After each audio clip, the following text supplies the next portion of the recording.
Nithyanandam. I am Srinithya Nithyananda for NTV News live from Dhyana Paramashivam, Bidadi. It's Wednesday, April 6, 2011. The headlines: Morning satsang on topic out of body experience. Civil Court grants interim injunction against the movie Sathyananda. Nithyananda Vedic Temple, Seattle conducts a food donation drive, a report. Music can be a form of therapy as well as a path to enlightenment. In exploring Vedic tradition, what is the significance of that 108? Now for the main news. In the morning satsang, Swamiji spoke on the topic out of body experience. The sacred secret of this sutra teaches us three things. 1. The technique to loosen yourself from the body you created. 2. To enter into another body, either into a living body or a dead body, or creating another body by taking another birth. The ability to disconnect yourself from your nadis and enter into any body is real freedom. A yogi is a person who uses the system when he needs and switches off the system when he doesn't need. Let us watch a small clip of the morning message. So this one Samyama Sutra explains a Siddhi and science of enlightenment. You can use it for any purpose. You can use it for some Siddhi. Or you can use it to become enlightened. Or you can use it to assume a body after enlightenment.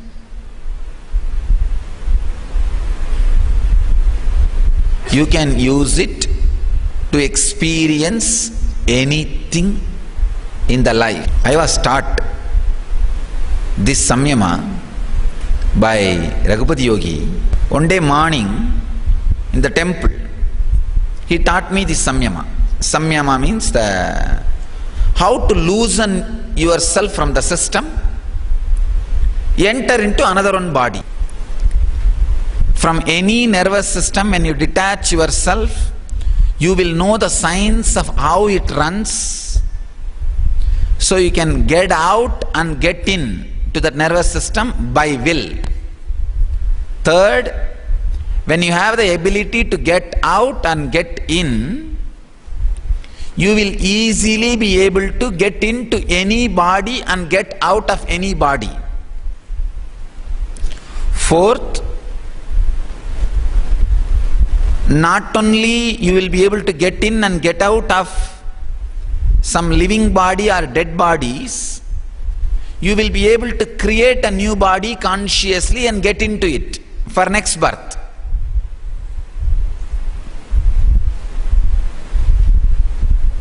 Or even while you are living in this body, you can get into another one body, another one child's body, or you can create one more child body and get into it and live in both bodies simultaneously.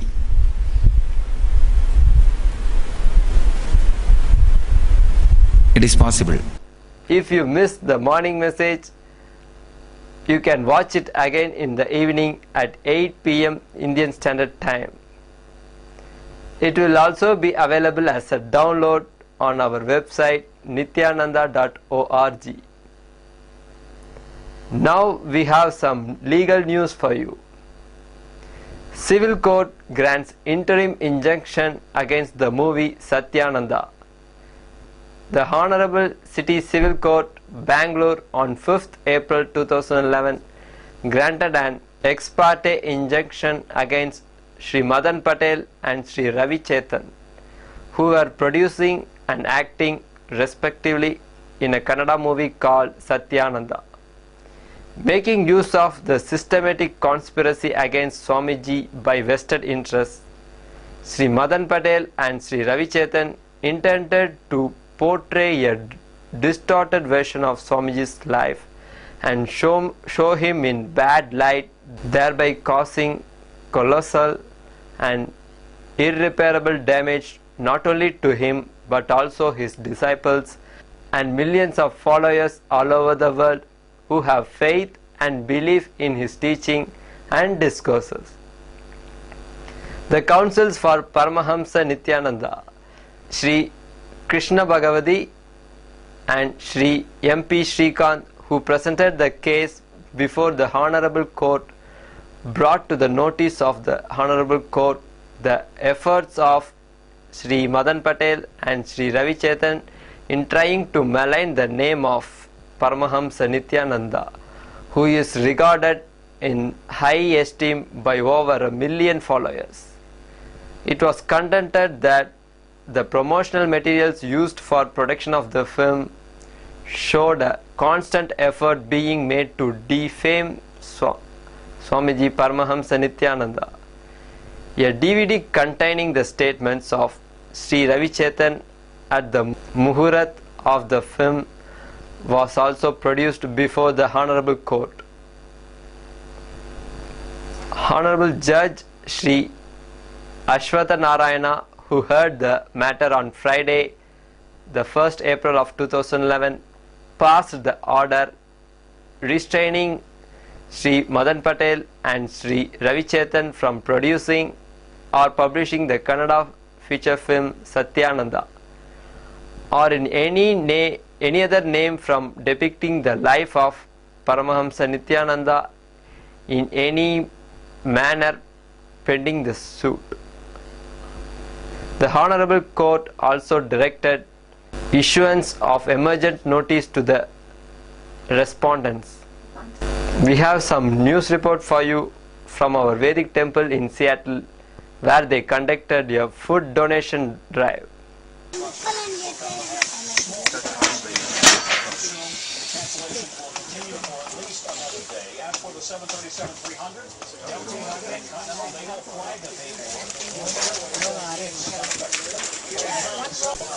Nithyanandam. We're here today at the Kirkland Congregational Church representing Nithyananda Vedic Temple, and we're doing a food donation drive, which is Annadan. And here with me is Krishnan, who actually organized, took the initiative, and is here actually coordinating the whole event. So Krishnan, Nithyanandam. Nithyanandam, could you tell us, Krishnan, what today's event is all about? Right from when you took this initiative and what it means to you and this entire group from Nithyananda Vedic Temple, Seattle. Sure. As Swamiji says, I saw one video of Swamiji's who says, Annadan Seva. Seva is the selfless service, and that is the immediate path to enlightenment. So that struck me, actually I clicked with that message, and I was thinking of doing the Seva, and feed homeless people. So we took this initiative and we said, hey, why don't we serve Annadan to about 80 to 90 people, homeless people who are being hosted in this church.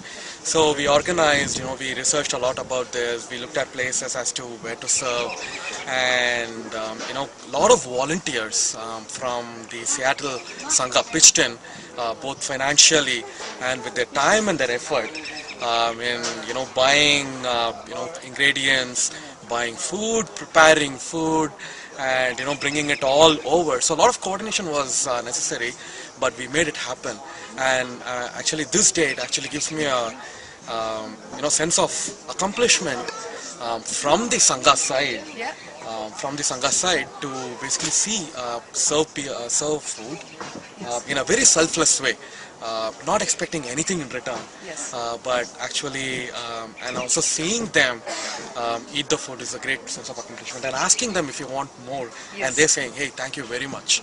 Yes. That gives me a full sense of accomplishment. Absolutely. Like Swami says, Annadan is the greatest spiritual practice that a seeker can practice. And especially a seva like this, with expecting nothing in return, we feel such a great sense of expansion. We feel we've shared ourselves with the rest of the world. Definitely. And getting this practice into our lifestyle, into our routine, is very essential. So here we have a whole team from Nithyananda Vedic Temple, Seattle, serving food in such a loving and such an affectionate way.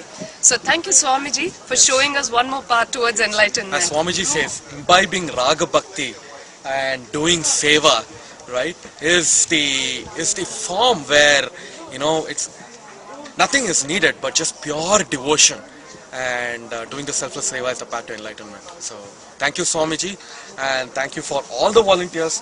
Thank you, Ma Meda, for, you know, having this opportunity and serving the people over here. Yeah. Thank you. Nithyananda. Nithyananda. Oh, sure. Okay. Why don't you? It was fantastic. When you really think.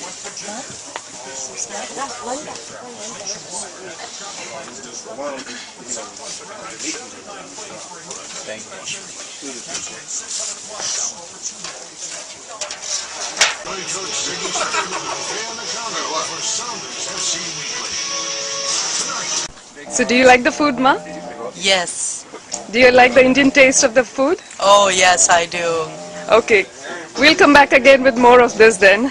Yes, thank you. Thank you very much. Music can be a form of therapy as well as a path to enlightenment. For music lovers, it is a passion and simply an expression of their soul. Our NTV correspondent captured a music session in Gurukul just for you. Let's watch it together.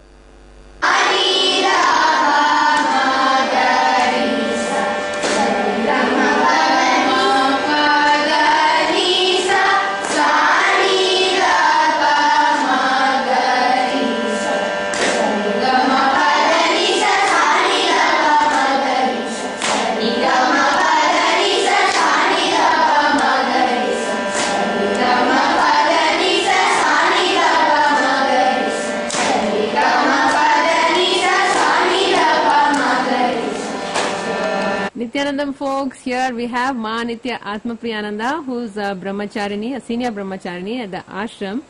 As you have been seeing, she has been teaching the Gurukul kids music. So let's find out what exactly she's been teaching them.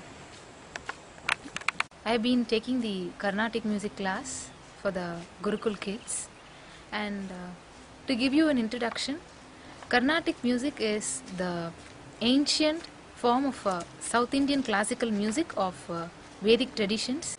Carnatic music is one of the ancient forms of South Indian classical music from the Vedic tradition, and learning music is reviving back the Vedic tradition, and music has its origin from the Sama Veda. So just by learning and listening to music will take you back to the Nada Brahma. I would say music is not the language of the soul, it is the soul of the language. And so how does it help the children? Is there any benefit of this kind of music? yeah, we have a therapy called music therapy. It is also called the Nada Chikitsa, and in kids it helps to improve the memory, the concentration power, their communication skills, their learning abilities, and also people, not only for kids, it helps to relieve the stress and tension in people and who are locked up in the very busy outer world, and who don't have time to relax themselves. Just by listening to music and just by singing, they just get relieved of the stress and tension. Basically, this Carnatic music has got 4 elements to be focused. It's the Shruti, the Swara, the Tala and the Raga. Shruti is what I called as the pitch. We have 3 modes of pitch, which I'll be teaching further for the kids, and you will be watching it. And then the Swara, which is the sound of the note. The Swara is the basic note for the whole language, like Sa, Ri, Ga, Ma, Pa, Da, Ni, Sa is a basic note, and Raga is the mode, in which mode there are many ragas, thousands and millions of ragas, and to say you, this raga is Maya Malava Gaula Ragam, and it is a starter class for the beginners. Any music class, Carnatic music, will start with the Maya Malava Gaula Ragam, and this class which I am handling is called the Sarali Varisaigal, the lesson 1 for the beginners. Sarali Varisaigal, it goes as Sa, Ri, Gama, Pada, Nisa. We have made this music class a part of our ingenious program that is going to be clubbed with our inner awakening. So music is also going to be a part, and the kids will have a very nice time learning Carnatic music, and it really relaxes you and gets you back to the source. Each and every time you sing the swara, it brings you back to the source, and it's really a wonderful experience learning and also teaching music. And I would say music is enough for a lifetime, but a lifetime is not enough for music.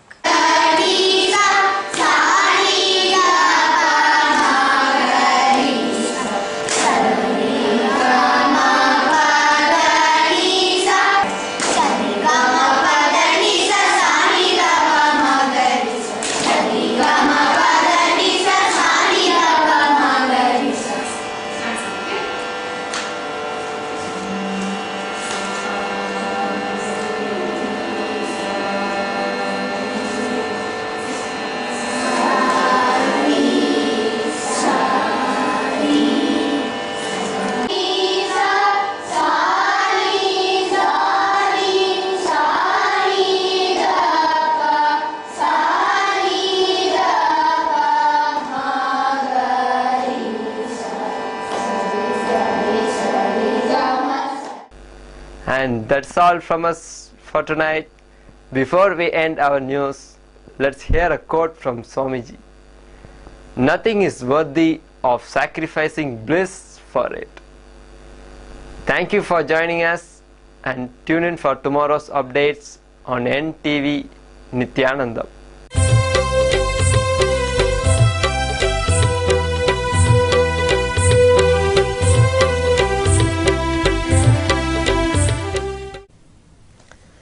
Nithyanandam. Welcome to the next episode of Exploring into Vedic Tradition. Today we are going to deal with one of the basic aspects of Vedic tradition. When you go to a temple, you perform Ashtotra, a form of prayer to the deity. That will be 108 names being read in praise of that particular deity. So many of you might have visited temple and had the basic archana or prayer done to the deity. And for that archana, they will read 108 names. And when you start doing japa with a rosary, maybe the mala which we have, the Rudraksha mala or red sandal mala or tulasi bead mala, every one of them will have 108 beads in them. And there are many details in Vedic tradition which always lines up with that 108, 108, 108. What is the significance of that 108? If you look through the Vedic tradition, every aspect of the Vedic tradition has given importance to that 108. For example, the number 108. The number 1 is considered to be the one and only aspect of Godhead. 0 has no value. That is emptiness. That is what is indicated by 0. And 8 is a sign of infinity. That is the innermost significance of the number 108. Mathematically, if you go through it, the calculation of 1 to the power of 1 into 2 to the power of 2 into 3 to the power of 3 equals 108. That is one indication of the power of 108.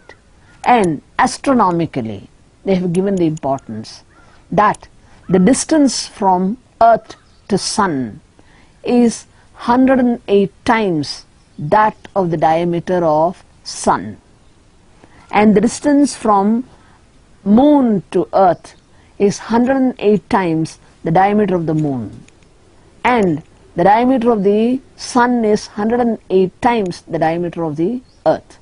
These are calculations done by the ancient Vedic rishis almost more than 10,000 years back. Look at the precision with which they have found it out. And you take the Shri Yantra, the Yantra which is the two-dimensional representation of the divine energy. In that there are 54 intersections of 3 lines. You can study the diagram and find out for yourself. There will be 54 intersections, and 54 intersections of divine energy is indicated by that. And this divine energy is present in the masculine and feminine aspects. So 54 into 2, there are 108 aspects of the divine energy.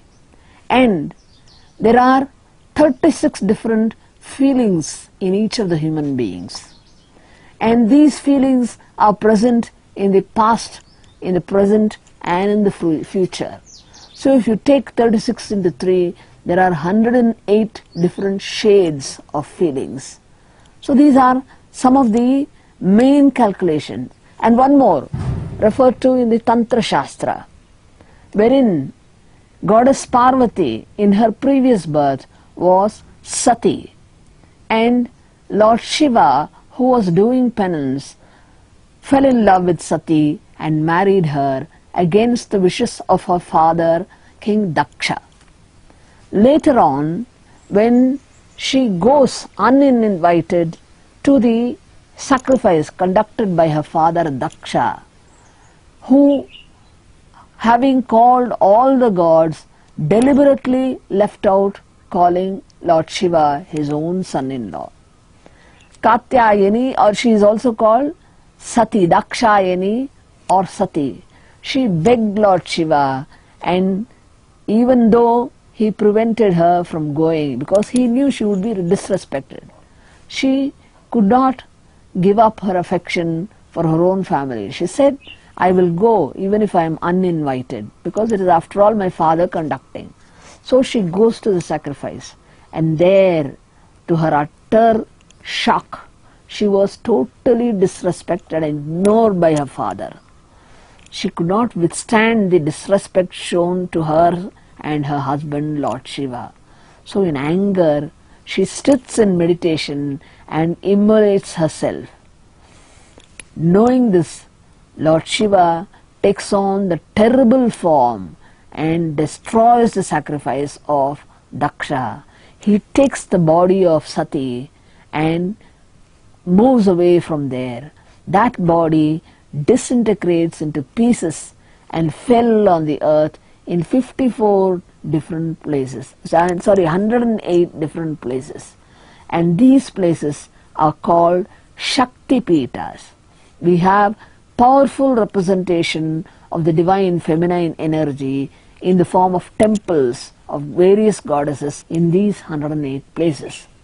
Now if you take the aspect of Vishnu, the Vaishnava tradition also gives importance to 108 Divya Deshas. Divya Desha means divine places where the energy of Vishnu is in the form of a beautiful temple. There are 108 Tirupatis. Colloquially, they are referred to as 108 Tirupatis. So that 108 plays a major role in every one of the Hindus' life. Vedic tradition gives tremendous importance to this 108. And even in pranayama, when you have such calmness in yourself and you are able to control all your sense organs, the breath drops to 108 per day, and that is the state of enlightenment, because enlightenment happens in that level. So 108 has even that importance. Now coming to the stages of the soul, as the soul leaves the body, there are 108 different stages that are also indicated in the Puranas and the Upanishads. Now, Upanishads. There were many Upanishads, but among them 108 which are subdivided based on the different Vedas. They are also very popular and considered to be the most important Upanishads. The 108 also occurs here. Now, there are 108 different methods of meditation.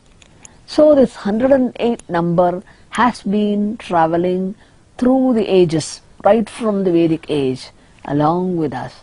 And even today, it has a mystical significance, because a person who takes up the Japamala and does intense japa for 108 times, he can feel the energy, the power of the energy, depending on the intensity. Mind you, intensity is a must.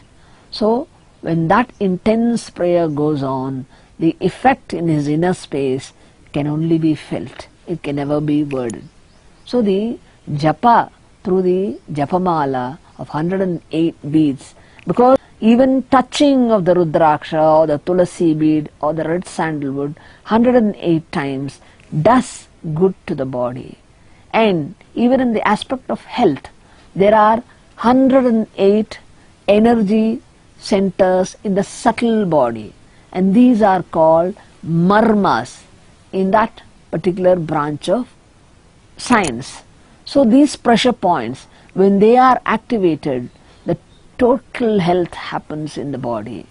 So we do have, even to the present day, doctors who are proficient in treating people by pressuring their pressure points and making the energy flow through them freely. So this 108 has significance right from the microcosmic level to the macrocosmic level. So the 108 has permeating power in it. So let us understand the 108 and do our Japamala with the 108 beads in total concentration. And when we go to temple, let us do Ashtotra, because that will help us slip into state of meditation as the names of the divine energy with the power indicated by the names are uttered. We fall into the state of meditation, and whatever we desire for happens to us. So that is the significance of 108 in the Vedic tradition. Nithyananda.